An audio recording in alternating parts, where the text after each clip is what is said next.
Hi guys, welcome to my YouTube channel, and for today's video guys, pag-uusapan naman natin yung sniping tool. So ito guys, yung sniping tool na Windows 11, no? Ayan.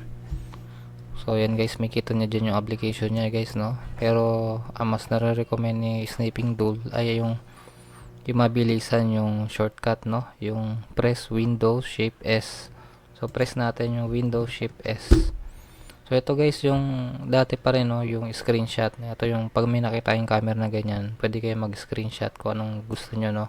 Example lang, ganyan lang. Tapos kagandaan dito guys, pwede nyo na kagad i-edit, no. Pwede nyo markahan na ganyan. Yan, no. Pwede nyo na kagad i-edit. So yan, capture, no. Yun, na-save na yun guys. Bali dito siya mapupunta guys, yung ang kinapture natin dito sa picture, tapos screenshot. So ito siya guys, oh. So yun, next naman guys, yung ito yung bago, yung video screen recording, no. Ayan, video yan guys, no. For example, itong buong screen na to, i-record natin, no. Yan, start natin na ganyan. Pwede natin i-mute or i-on yung microphone natin, or tas ito naman yung speaker, no, yung system audio. So ayan, nagre-record na yan guys, no. Ayan, napakadali guys, hindi nyo na kailangan ng OBS. So ayan, pagka nag-screen recording kayo, pwede kayo mag-pause or stop nyo lang. So yun, pwede nyo diretso i-edit na yung video nyo sa Clipchamps, ayan, or i-save as nyo kung saan nyo gusto i-save, tapos copy nyo. So dito guys, pwede nyo i-close yan, then automatic naman yun nandito na sa video. So dito siya sa video, tapos screen records. So ito siya guys, yung record natin kanina, no. Ayan. Ayan, kung makikita nyo, wala dun sa taas, no. Hindi siya visible. So ayan. Tapos next naman guys, ito kagandahan guys, meron siyang color picker. Ibig sabihin ng color picker, para malaman nyo kung anong exact color, no. Katulad nito guys, oh, brown. Pero hindi yan, iba-iba kasi ng brown, no. Ayan, meron siyang code. Pagka-click nyo na ganyan guys, makakopy nyo na yung code ng color, no. Pwede nyo i-paste sa Adobe Photoshop, tapos dun nyo i-edit yung para makuha nyo exact color. So next naman guys, itong testing natin, no. For example, ito, bukas tayo content.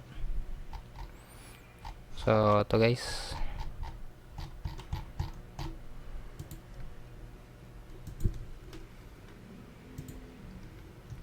okay guys, ganito na lang, no. For example, ito guys, no, text extractor tawag dito. So dito guys, as text extractor, i-screenshot nyo lang na ganyan, snip nyo lang, tapos makuha nyo na yung pinaka text nya, no. Yan, tapos copy all text, yan. So banda rito yung kinopy natin, no. Ayan, pwede nyo i-paste, no. So kung makita nyo, dyan siya, nakopy natin banda rito.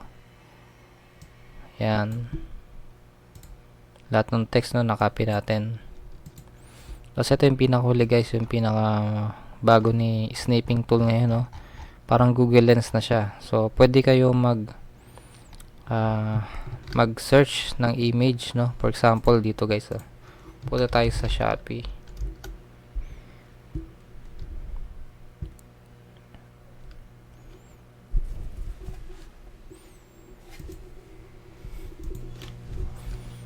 Ayan guys. So for example guys, itong Cetaphil, no, ito. So screenshot nyo lang guys. Yan, screenshot nyo lang ganyan. Tapos dito sa ibaba guys, ito yung pinakamaganda, no. Visual search with Bing. So yan, pagka ganyan nyo guys, makikita nyo meron na siyang andito na, no, looks like Cetaphil. So tama guys, no, click lang natin to. Tapos yung masasearch na natin siya guys, no, gamit yung Bing, no. Ayan, parang Google Lens din siya guys, no. Ayan, search na natin siyang ganyan, no. So ganyan lang guys, no. So yun lang guys yung mga bagong features ni ni sniping tool. Ayan. Salamat guys sa panonood ng video na to, and sana may natutunan kayo about sa snipping tool ng Windows 10.